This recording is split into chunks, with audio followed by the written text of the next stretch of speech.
You are now listening to Creative Hora.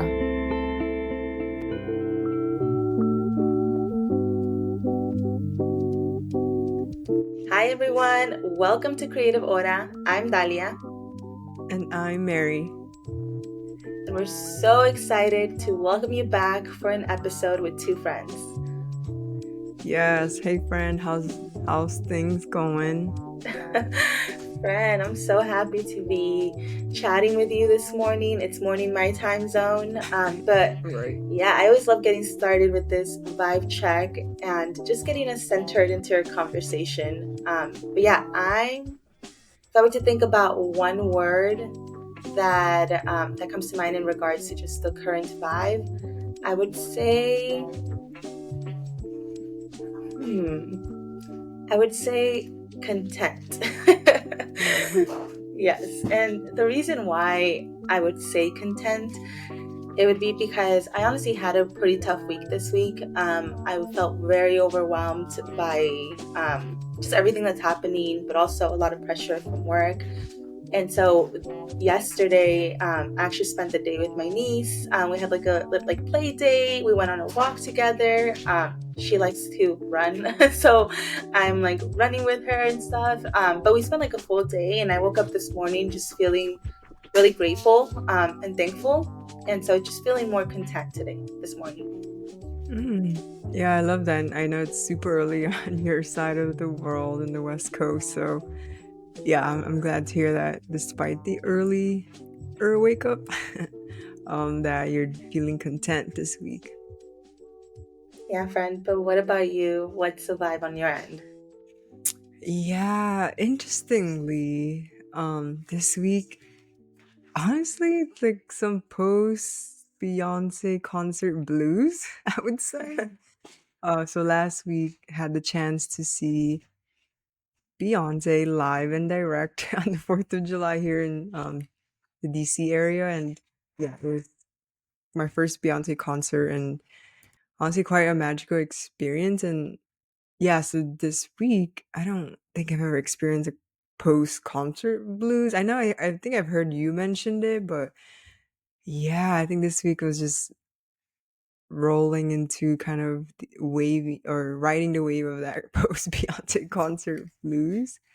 So just try to remain as grounded, just really listening to like some of her music and kind of reminiscing the day or those few hours leading up to the concert. I would say that. I would say there's a lot of like blues that I was navigating this week.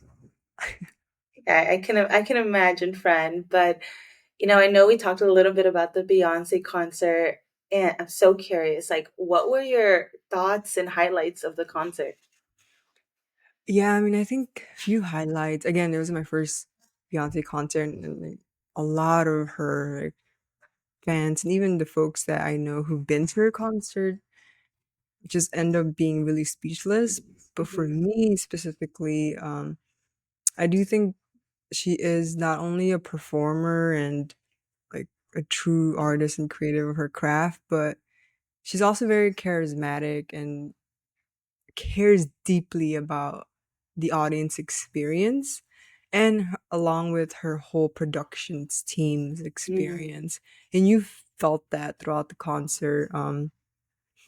And yeah, there's like no dull moment, even though when she wasn't performing, there was something going on, whether it was something more theatrical like or visual, um, like that the audience would be engaged in. And I think she really was just like amazing to keep people and her fans very present. And I do think she's a very unique performer where her like she has a production team and her as the main performer, but then also her fandom are truly part of that the concert experience that I don't think I've ever seen in any artist before.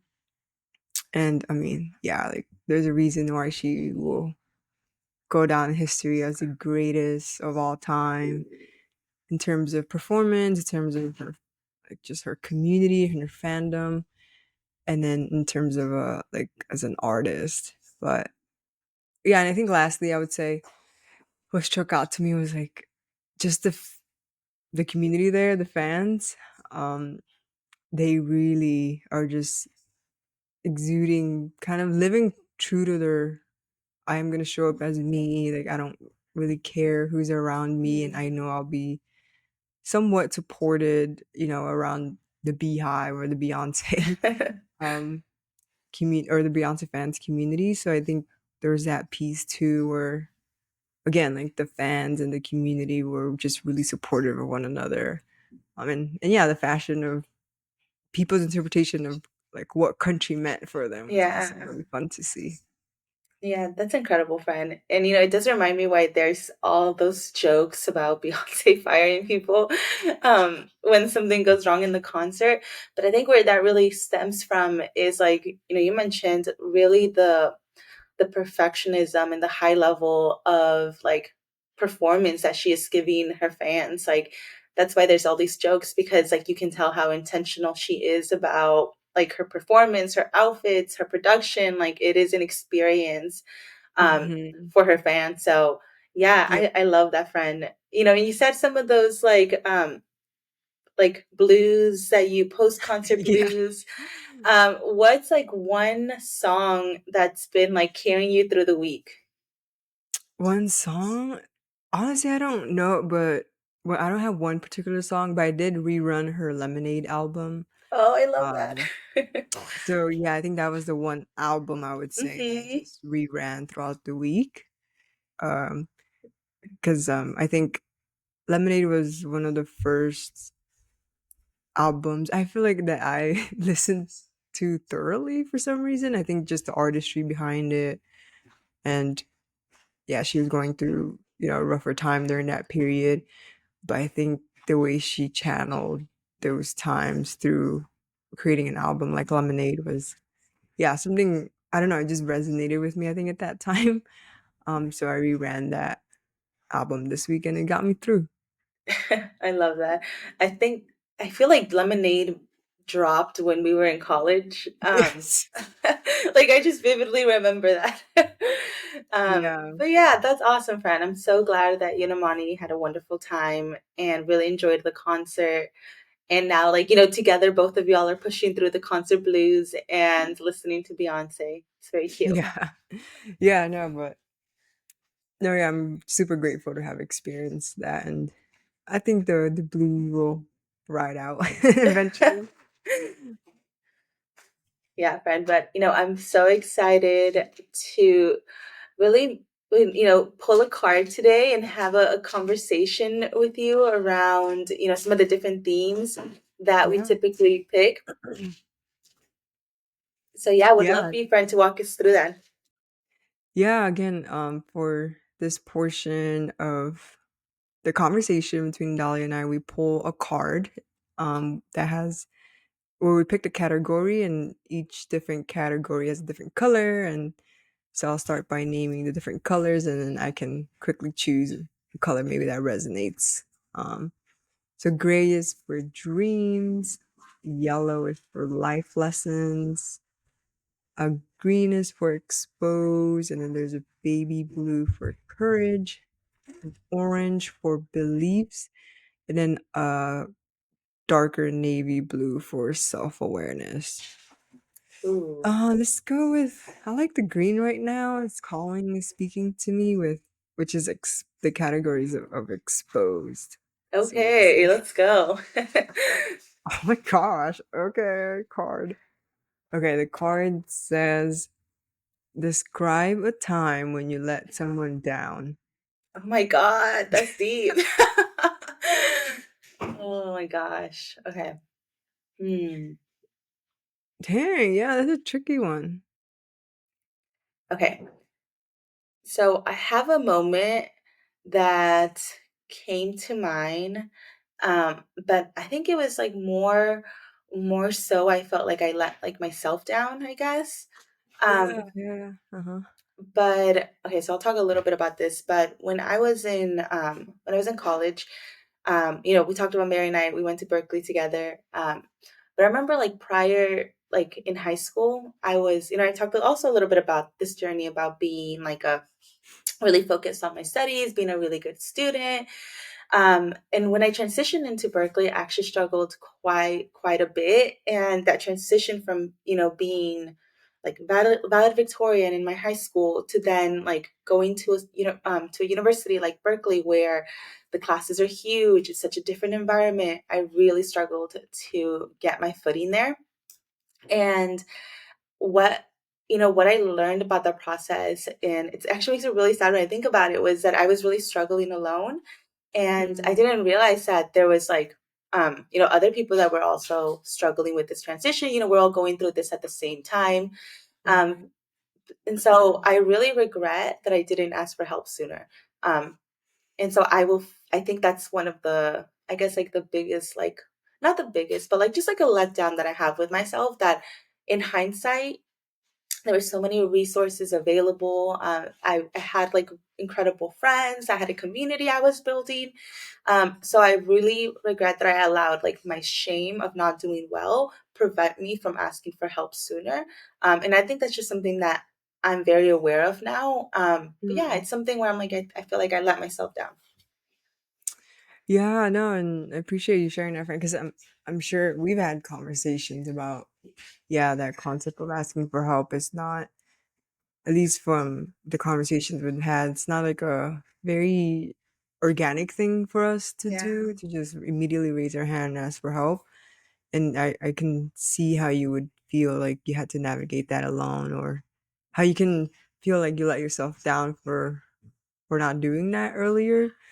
But like, to give you some grace as your friend, I also think like we weren't, like, again, just from knowing you, it just wasn't natural for you to do that at the time. Because I can resonate, like coming from high school and doing really well compared to other students in your high school, and then getting into a PWI like Berkeley was such a shock to the system. You're like, what?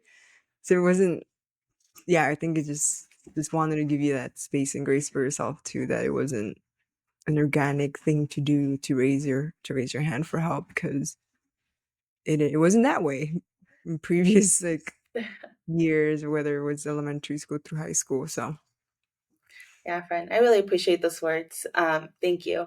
I think, yeah, when I look back at that time, so I did like, end up taking some time off, coming back. And I think in hindsight, things did work out the way they were meant to. I learned a lot in that process. And yeah, to your point, like as I got more mature and older, I realized like asking for help was not a sign of weakness. In fact, a lot of people want to help. So it's actually just a way to build more community. yeah, no, I hear you. Yeah, this question's kind of tricky for me. Um, I think it's I would say is kind of twofold, or like I don't think there's a specific someone that I let down specifically, but I would say it was like I guess in past, if I had to choose a category or so of people, I would say like definitely like past relationships, romantic relationship, I let them down in a way where it was because I didn't know how to communicate and I didn't know how to express feelings, and it unintentionally let them down through hurt that back then I didn't wasn't really um I didn't recognize it that I was hurting others. So I do feel like I have let people down in past relationships because of, at the time, my lack of awareness of how to communicate my feelings, whether it was, like the relationship wasn't going, like serving me anymore or serving us as a unit anymore back then. Um, so I would say that, but I learned a lot, and I learned a lot about just like my blind spots as a human, that was very much protective of my feelings and protective of myself at the time, and hence why again I let those people down by my lack of expression. So I do think, yeah, that's those were like, I would say, like times where I let someone down, is younger versions of me that has evolved, that couldn't communicate well in terms of what I was processing or feeling during my time of being in a relationship with people. Yeah, friend, and I appreciate you sharing that. And we've had discussions about just like emotional growth, like Yeah. expression of emotions and all these things.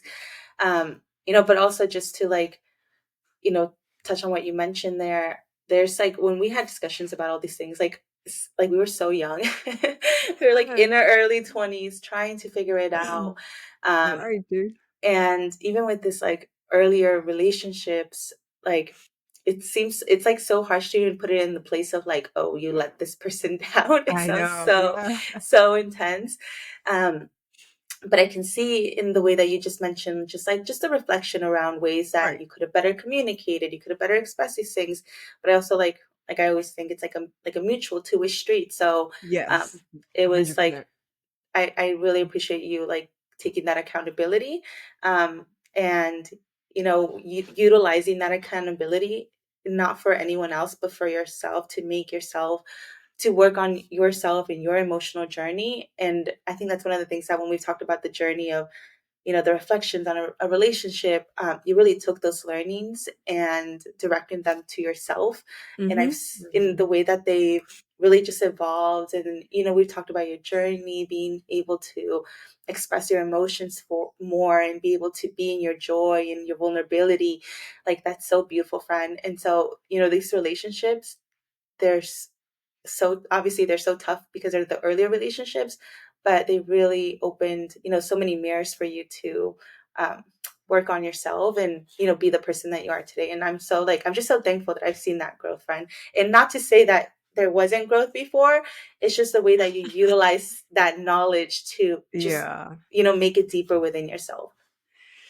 Yeah, no, I appreciate that. And I think that's what it is for me in terms of how I navigate life and situations that may have caused a letdown, whether it was for myself or people involved in those situations. I do like to pause and reflect back on what were things that were within my control. What was I Mhm. feeling in those moments, and how do I continue to evolve so that it's a different kind of response and an outcome to like what happened in the past. So yeah, lots of growth and ongoing growth for sure.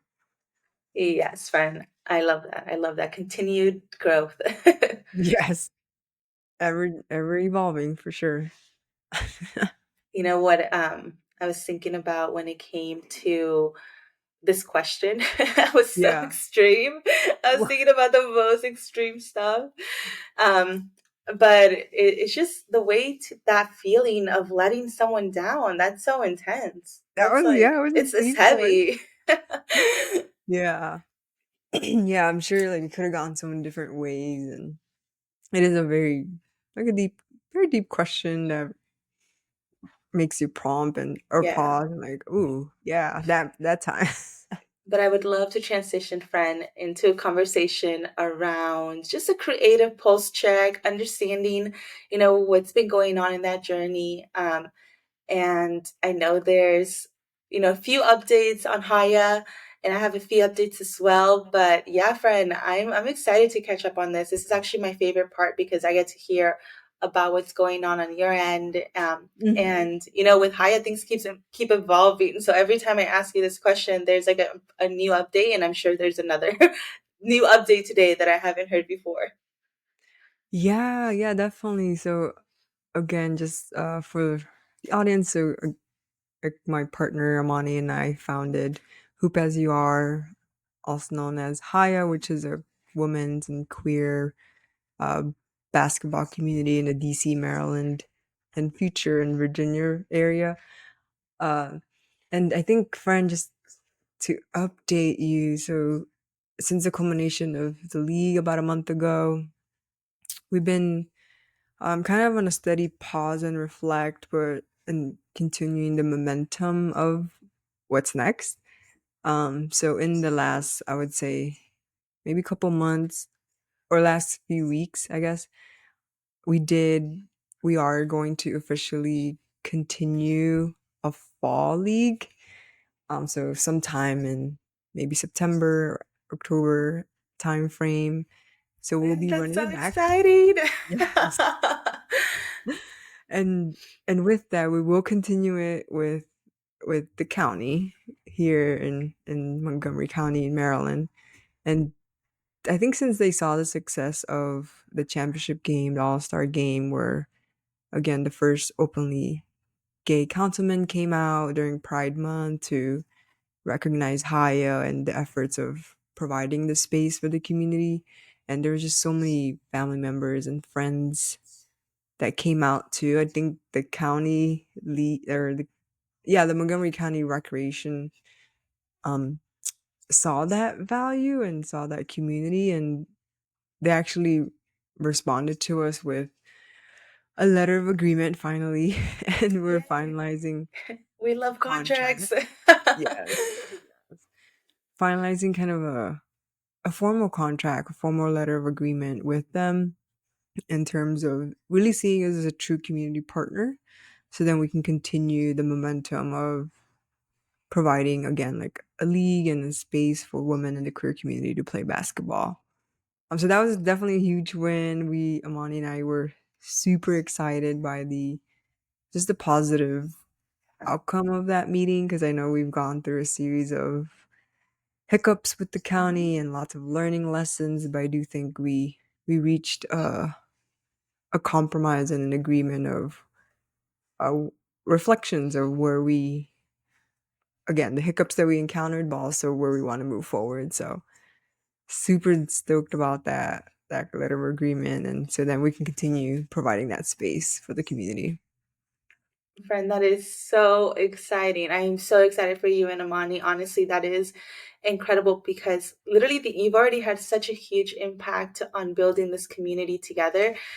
And just the potential of expanding that, doubling down on that is amazing. And the fact that it's happening like only a couple months after your spring season, like it goes to show you like just the credibility you built with this county, the value that you're bringing, and the fact that they're like, yeah, they're giving you an agreement, acknowledging that work is incredible. I'm so freaking proud of y'all. And even to think back, like our initial conversations, we were talking about that rocky start with the county, how it was like, like those challenges you talked about with like not having a contract in place or even having some miscommunication in the beginning about what exactly Hoop as You Are was, and they didn't really understand it fully. And for you to like not let that deter you, take that Mhm.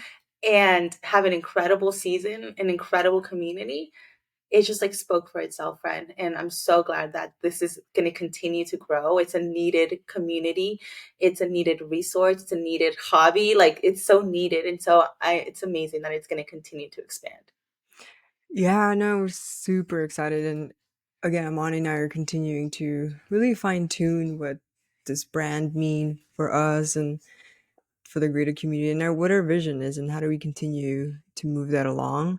And I would say like just a plug, we did launch a new website called higherhoops.com. That's HAYA hoops.com. And we are officially live with our merch, our t-shirt merch sale. Is we do have limited supply, and all proceeds are going to secure more gym space to run pickup games with again with the community here, and just funding any future equipment that we may need, but primarily to secure more space to host open gyms for women in the queer community here. So definitely check us out, and yeah, I would say we learned a lot through that process too in terms of building that Mhm. website through a different platform. We did use Squarespace this time, which from Amani's experience, and she's again spearheaded a lot of the design of the website as we spoke about the last episode with her. It was an easier kind of template, I would say, to use compared to our previous template that we use with, I think, WordPress. So yeah, huge learning there, a lot of trial and error with the tools that we're using and in terms of creating our brand. But yeah, we're super excited to have launched a new website as well. Yeah, and launching that new merch as well, which by the way, Yes, the shirts look awesome. I love them. yes, yes. Definitely, definitely get some merch while it lasts. Yes, yes. I was looking at the like pickup details. I'm like, Mary's gonna have to save it for me or like ship it Yes, because no, yeah. Oh, don't worry, friend. I got you. I had you in mind yeah, for but nationwide shipping just for you. thank you, friend. I appreciate that. Yeah. But no, enough of me and Haya. Would love to hear about you and just the journey you're on too with the Creative Life Project, and just the new experiences that you're tapping into, whether it's the roller derby, and I know you mentioned in our friend vibe check that some time you had with your niece as well, and then also anything to share in terms of just your writing journey as well, and yeah, I would love to hear what's been going on with you too. Yeah, friend, thank you so much. I would say that honestly, it's been rocky with my creative journey. Yeah. I completed like my like initial like roller derby camp, which was like 12 weeks. I can't believe it's been 12 Wow. weeks. 12 weeks. Yeah, it's crazy. I think that's 3 months, right? Am I tripping? Yeah, it's 3 months. It Okay. started in like April, June. Yeah, it's about exactly 3 months. Yeah. That's Um, amazing, friend. but it's so crazy now. Now that I've gone through the first 12 weeks, now I can be a little bit more like just honest with myself about that process. And what I mean by that is like, honestly, it was so hard. Yeah. It was Yeah. so freaking hard. I realized I have so many like mental blockages Hmm. that I need to work through and push through.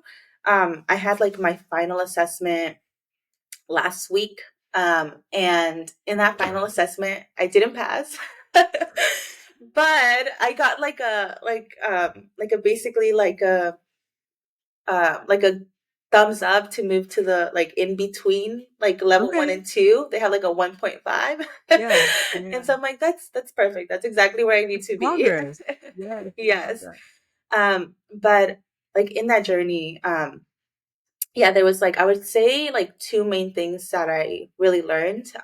One, like I said, I talked a little bit about the mental blockages, but that was really, really intense for me. Mm. I found it that even though I was consistently going, there were times where like um for example, like on one day, like I knew that we were like, gonna learn how to jump and I'm freaking terrified of Like jump jumping. on the like you with Jump obviously on the with the skates. skates. I'm like, why Yeah. am I asking that question?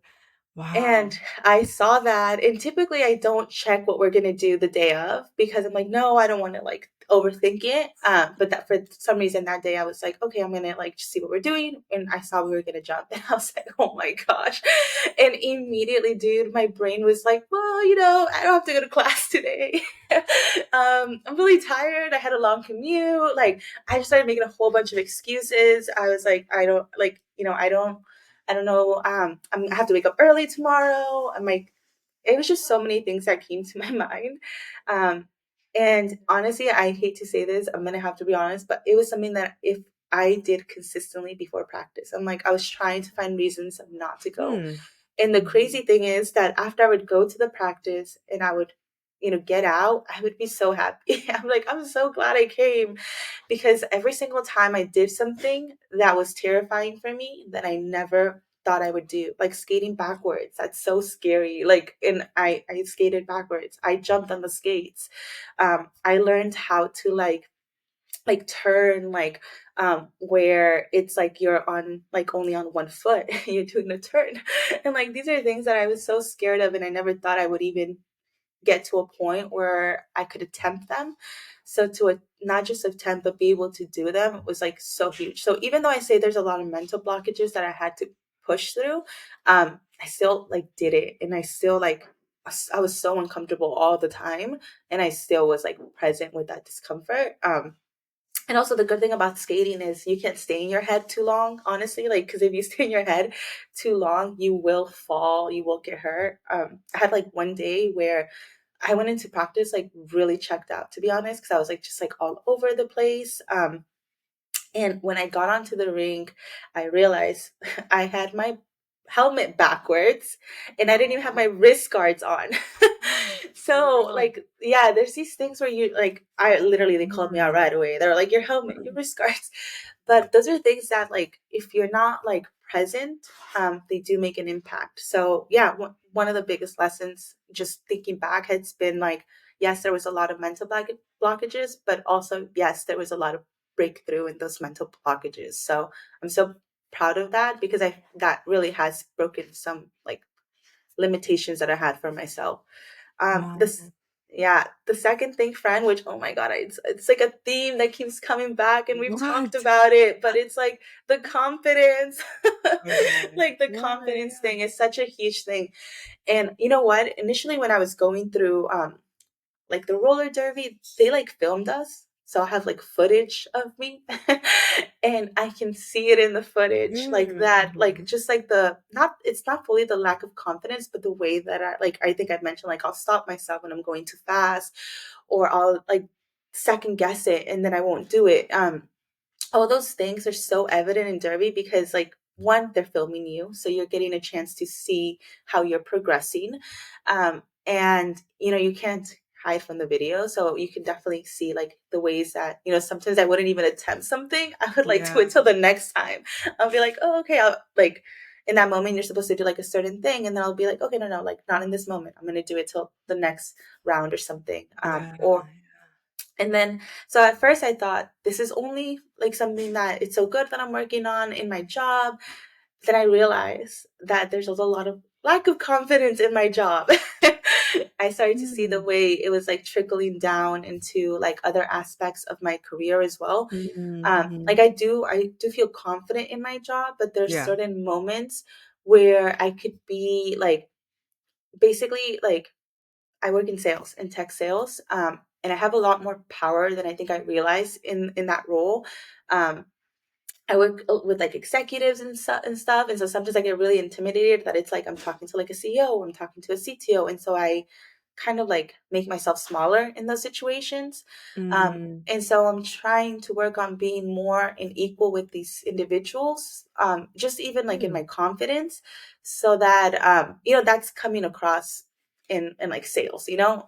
So yeah, that's like another thing that just like trickled down, and I realized like, oh, I thought this confidence thing was something that it's in roller derby because I'm building the skill and obviously it's something I need to work on. But then I started to see the ways that in other aspects of my life, I Mm. could work on my confidence and I can work on being more, you know, like yeah, just have that inner trust in myself.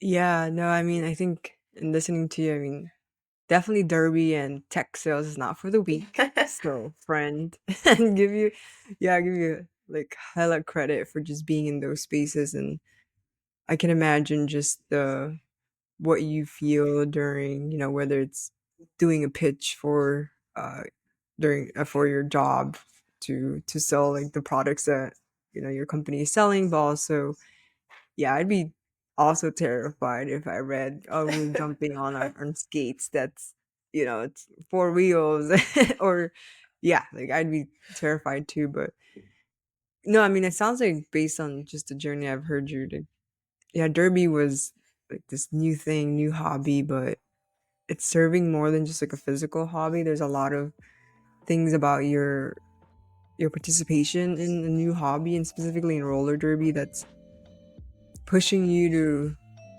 think bigger in terms of just things you need and things that would make you feel more you and more authentically kind of aligned with your body and your mind and spirit, to say the least. So I do think that derby is a hobby. I mean, 1.5, I mean, I think that's the progress. Like, I don't know what the That is a exact progress, scale yes. is, but like if you moved on, you moved on, right? It shouldn't have Yeah, passed.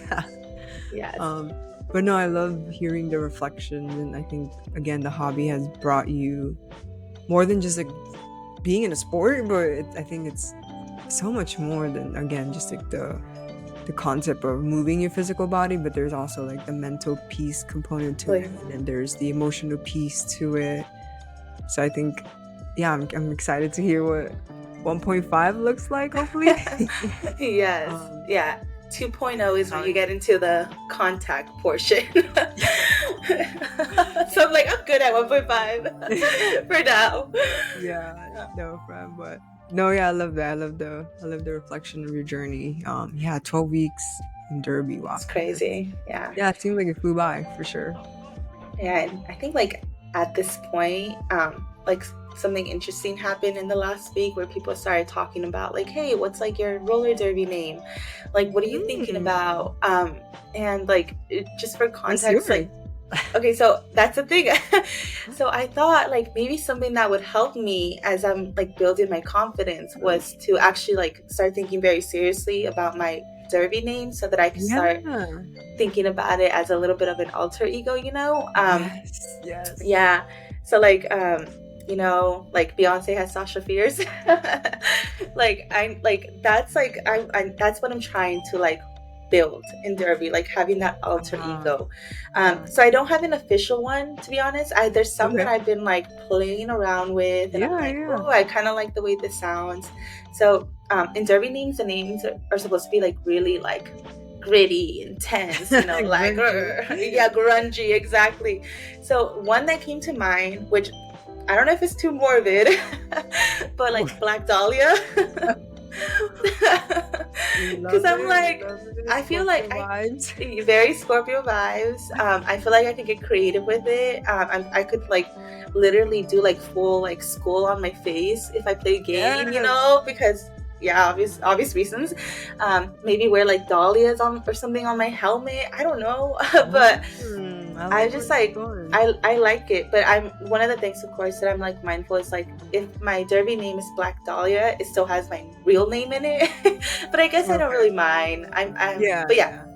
But anyways, that's like what I'm thinking. I'm building my alter ego. That's where I'm at. Yes. So that's gonna be like my purpose as I'm building up my confidence. Have this alter ego that I'm like bringing now. That's like tough, you know, like. Ugh. So Yeah. yeah, Very grungy. The Black grungy. Dahlia. Yes. No, Yes, friend. Yes.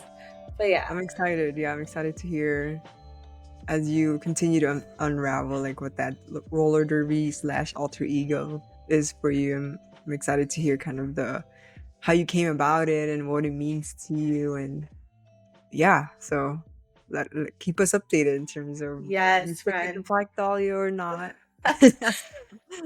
And to our audience, like, thank you so much for tuning in. You know, Mary and I would love to hear about your creative journey as well. You know, what are you doing in the moment to, you know, continue to build on your creative journey, and, you know, look ahead. Thanks for tuning in. Creative Hora is a podcast production hosted by Dalia Zaragoza and Mary Figueroa. This episode is edited by Abdullah Kawish and is produced by akstudio.global.